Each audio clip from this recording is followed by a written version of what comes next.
Hello বন্ধুরা, আজকে পিঠের রসপুলি বানাবো। দেখো কি করে বানাই।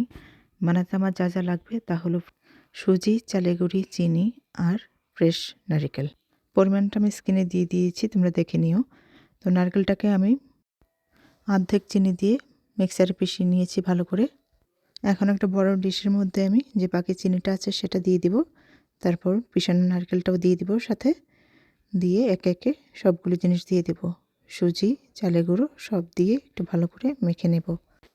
এটা খুব একটা মজার পিঠা, তোমরা বাড়িতে অবশ্যই এটা ট্রাই করবে এবং কে কে ট্রাই করলে এবং কেমন হলো সেটা আমাকে অবশ্যই জানাবে কমেন্টে। এটাকে মেখে নিয়ে কড়াইতে আমি 1 কাপ জল বসিয়ে দিব। জলের মধ্যে আমি 1 চামচ তেল দিয়ে দেবো, যেন মাখানো ডোটা এটার মধ্যে দিলে না লাগে নিচে। এবার জলটা ভালো করে গরম হলে আমি ডোটা এই জলের মধ্যে দিয়ে দিব।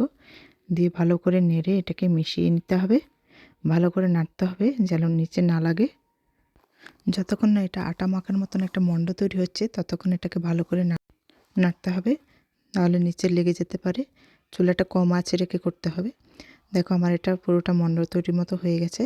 এখন ওটা কীভাবে বুঝবে যে হয়ে গেছে কিনা, আমি একটুখানি হাতে নিয়ে একটু গোল করে দেখব যে এটা হাতে লাগছে কিনা কোনো কিছু।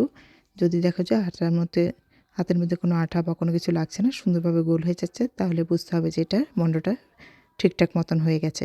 আমি এবার চুলাটা বন্ধ করে দিব, তারপর নামিয়ে নিব। নিয়ে আমি এটাকে একটা বড় ডিশের মধ্যে নিয়ে ভালো করে একটু হাত দিয়ে মেখে নেব।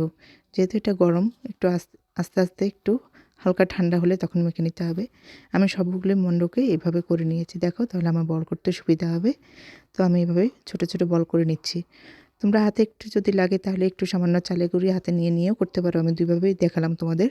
আমি বলগুলো বানাতে বানাতে পিঠার জন্য গুড়টা রেডি করে নিলাম। আমি এখানে খেজুর গুড় 500 গ্রাম দিয়েছি। তারপর এখানে দুধ দিলাম। 2.5 লিটার দুধের মধ্যে 2.5 লিটার জল দিয়ে বসিয়ে দিলাম চুলায়। দুধটা গরম হতে হতে আমি বলগুলো বানিয়ে নিলাম। দেখো আমার বলগুলো সব বানানো হয়ে গেছে। এখন আমি দুধটা একটু গরম হওয়ার জন্য চুলে দিয়েছি। দুধটা গরম হলে তারপর আমি বলগুলো সব দিয়ে দিব এর মধ্যে। আমার দুধটা গরম হয়ে গেছে। এখন আমি ছোট বাটিতে অল্প অল্প করে নিয়ে সবগুলো পিঠা দিয়ে দিব। আস্তে আস্তে দিতে হবে, নাহলে পিঠাগুলো দেওয়ার সময় ছিটকে গায়ে আসতে পারে। তাই সেভাবে দিব আস্তে করে, সাবধানে। তো দিয়ে ভালো করে নেড়ে দেব। নেড়ে ঢেকে দেব 20-25 মিনিটের জন্য। ঢাকা খুলে বারবার করে দেখে নিতে হবে, যেহেতু দুধ নিচে লেগে যেতে পারে। তো এটাকে আমি মিডিয়াম আঁচে ঢাকনি দিয়ে দিয়ে রান্না করব 20-25 মিনিট। এটা সিদ্ধ হতে যে সময় লাগবে তার মাঝখানে আমি একটুখানি 50 গ্রাম গুঁড়ো দুধ একটা ছোটো বাটিতে একটু হালকা গরম জলে মিশিয়ে নেব ভালো করে।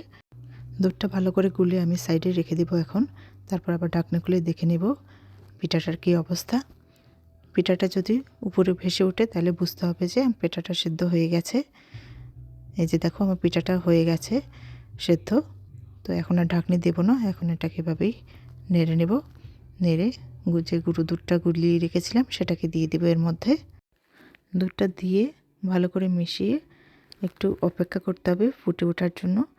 তারপর পিঠাটা ভালো করে ফুটে উঠলে যে খেজুর গুড়টা রেখেছিলাম এর জন্য, এবার সেই গুড়টা দিয়ে দিব এর মধ্যে। দিয়ে ভালো করে নেড়ে মিশিয়ে নেব।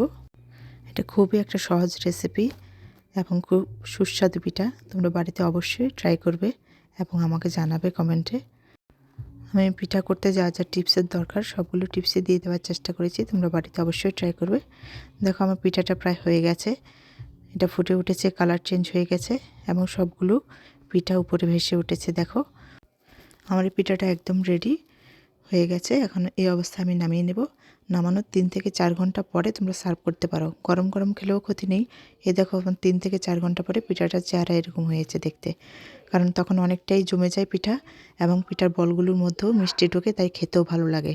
তাই 3 থেকে 4 ঘন্টা পরে তোমরা সার্ভ করবে, খাবে, দেখবে ভালো লাগবে তোমাদের। নামানোর পরে দেখো পিঠাটা দেখতে এরকম হয়েছে। খুব সুন্দর লাগছে না? তোমরা বাড়িতে অবশ্যই ট্রাই করবে এবং আমাকে জানাবে। ভালো থেকো সবাই।